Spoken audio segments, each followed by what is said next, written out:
See Tony Parker in a Charlotte Hornets jersey? Yeah, a little different. So I got a chance to talk to him a little bit last night. You know, he shared with me some of the new stuff that's going on. We shared with each other some of the new stuff that's going on. We've been checking in with each other here and there. All the guys, even Manu's been texted. You know, Timmy's texted. Pop has reached out to me. I'm sure they reached out to Kawhi as well. But you know, he's enjoying it. You know, he's something new, something fresh for him. Enjoying a new city, same as me, and you know, having a lot of fun with it. Sorry. I think it was like you and Kawhi got traded. Tell him say hello. Yeah, no, I can't remember who it was. You and Kawhi got traded. Jimmy and Manu retired. Yeah. You feel like I left of his own volition to join another team. What do you think that says, man? He said he probably wanted to change, or he saw that things were changing, and you know, kind of wanted to be somewhere else during that time. I don't know. You'd have to ask him, but for the most part, I think he just knew that there was change that was happening, and you know, he kind of wanted to be, you know, try something new toward the end of his career, I guess. But at the end of the day, I think he'll probably be a Spur when it's all said and done. You talked about everybody's getting in touch and kind of thing where you keep this communication open. Is that unique to the Spurs, or I know you don't know other than talking to other people, but it seems like it's been that kind of group. I think it's unique. Well, I think that's what most. Give my best, man. I think that's what most people, with most organizations that have had guys, or teams that had guys over 5 years. If you're in an organization for more than 4 years, you become family. You know, and me and Kawhi were there for 7, 8 years. You know, almost 8 years. So we created a bond, it's a relationship, family, with those people. So. Regardless of what organization it is, I think obviously San Antonio may be unique, but I think any organization that you're with for longer than 4 or 5 years, those people are going to check in on you. How surreal was that season last year? I mean, the whole world was accustomed to nothing interesting ever happening in San Antonio, and maybe that's not true because we weren't behind the scenes. Yeah. But last year it seemed to spill out a little bit, and for sure. In past years, nothing usually ever got out, but it was very different for the organization, very different for me, even though I had only been there like half the time as Tony. But it was, going through it was, weird, it was strange. But, guys actually, came to work, positive attitudes, fought every day, and made the best of it, what happened, and they did a great job of trying to ignore it. But there was more than just that. Basketball is basketball. And, that's not, important, but there's so many other people during that year have, passed away. The most important one to our organization, with Pop's wife. So, so many other things going on off the court. But, things like that, when they happen, make you realize basketball is just a game. Was it as kind of serene behind the scenes all those other years as it seemed from a great distance, or was there always stuff going on? No. I think what you guys have heard or what you've seen or what was put out there is mostly what was going on, which was nothing. So, we're a pretty easy team, simple organization, just kept things basic to the point.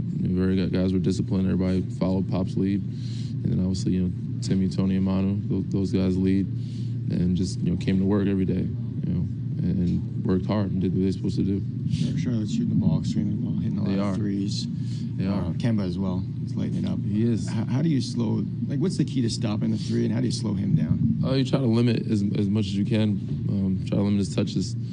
Obviously, he's going to bring the ball up a lot, so he's going to be a point guard, but, try to send different looks at him, different ways to guard him, off the pick and roll, one-on-one, different guys switching on him, give him some different length, and hopefully we slow him down.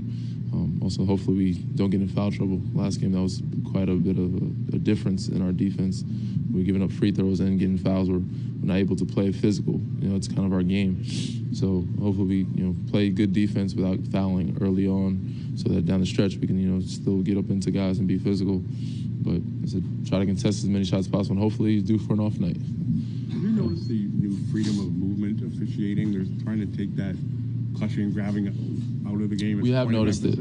I have noticed it off the ball. I think most of my fouls were off the ball last game, and obviously I didn't shoot well, which I hate to. Nobody wants to shoot poorly, but for me, that bothered me the most is my way of impacting the game when I'm shooting poorly is playing defense, and I couldn't really play the way I wanted to because I had 4 fouls most of the game, and 5 fouls. We had a lot of guys with 5 fouls. So it was tough, playing in a situation like that where you're playing with 5 fouls most of the game, and you guarding a guy like Bradley Beal who's probably had his last 6 shots, and you don't want to foul out. So, but is it hard to get used to that sort of restricting movement? A little away bit, from the ball? because Yeah. it's predicated toward the offense has an advantage, and a lot of times they don't see the first initial hit, and a lot of times your reaction as you're falling is to grab somebody, or if they grab you, they only see the defense sometimes. But we got to use it to our advantage offensively, and defensively, just practice playing defense without using our hands. Every year there's a point of emphasis or multiple points of emphasis, and some people say by December it goes away. How much of it is players getting used to the new emphasis, and how much of it is like the referees sort of lightening up along the way in general? I know it's a general question. It's a little bit of both. Yeah. They're going to emphasize it. It may dwindle a little bit during the year, but I think it's something that they're going to look for, especially if guys are used to getting those calls in the beginning of the year and they're not getting them later on in the year. There'll be some complaints about it. So, we have to adapt and adjust as players defensively. Obviously, people want to see high-scoring games and people score a lot of points. But, teams, in order to win games, you have to play defense, and you got to find a way to do it without, fouling. Kyle, you only got to see him a couple times a year. Yeah. Wow. Is there something that you've noticed that maybe you didn't notice playing against him? Like how good, because he's been playing. He's playing amazing right now. He's a bull, and guys can compete, and he's showing some big things right now. He's probably my favorite player to play with. Well, obviously everybody I like playing with, but last game he was big for us. It was amazing. Just to show his grit, grind, and his, I guess, will to take over games, and step up and make big shots for us time and time again, especially the last 2 games, especially. So, but hopefully he continues it. But we all know that human nature is hard to keep that up for 82 games. That's why we have other guys like Kawhi, like Fred or CJ or whoever comes in the game is prepared, to take those big shots. So, we got to give that guy some type of help sometimes, and hopefully he doesn't have to do it all again tonight. But we said we have Kawhi back. Hopefully other guys shoot a little bit better. We had a rough shooting night, but it was a gutsy win for us. To shoot as poorly as we did, foul as much as we did, and still come out with a win was a big one, and it was all behind Kyle. Does having a Tony on the other side, or even James, the head coach, who's a longtime assistant, does it make it a little more fun than your average Monday? For sure. I mean, it's always great to see them. It's always great to see those guys and catch up. It makes it a little more fun to compete against the guys pretty well, and also see where they're thinking, where their heads at, what their theories may be, and try to give my team a heads up of their habits and try to stop those things. But other than that, I'm trying to win. With all those Spurs coaches out there, do you feel like you have an advantage? There's a lot of them. Is there a lot that you recognize playing? For sure. The whole Brooklyn organization is damn near Spurs. That's why I played so well against them in the preseason. No, I just got lucky. But no, you see a lot of those guys, man. They all throughout the league. They have a lot of the same habits, same tendencies, same type of offense, same type of system.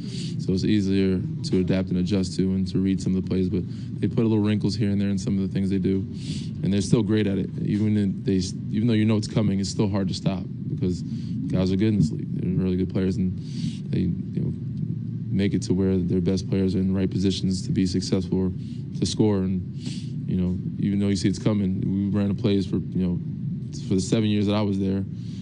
We ran the same 3 plays at the end of the stretch of games, and people knew it were coming. They still couldn't stop it. So, but that's the fun part of the game. Some high-profile coaches, their assistants don't go on to be successful head coaches. Mm-hmm. Pops have. Mm-hmm. What do you think that might be? Pop knows what he's doing. I think if they follow what he's doing, they kind of know what they're doing. Best guess. Just getting their players to buy in is the biggest thing, I think. Pop lets everybody know that the game is bigger than you. You're not bigger than the game. And recruiting good people first. I think that's where a lot of guys take from that. Be able to find coachable guys and let them know, to be selfless and to play the game, as a group. And, from there, that's when it makes the game a lot easier and it makes them a lot easier to coach it. Danny, going back to Kyle for a second, he has the reputation of having a high basketball IQ, and you can see that when you play against him. But do you learn more about him when you're in the same room with him and on the court? His basketball IQ. For sure. Yeah. just by going through walkthroughs a lot of times and what he sees offensively on clips or defensively on clips and adjustments he makes. He knows the game very well. And he said he makes the game a lot easier for us, and me especially. And he still puts a lot of confidence in us. He's not the type of guy to talk down his teammates. Obviously, he's going to help, those little younger guys get through some things or learn from it. Still help me learn from some things too. But he's going to encourage you. It's a good shot. Keep taking those ones we need. Defensively, he's here. We're talking. He's good at communicating. He's good at leading. Not just by voice, but by example.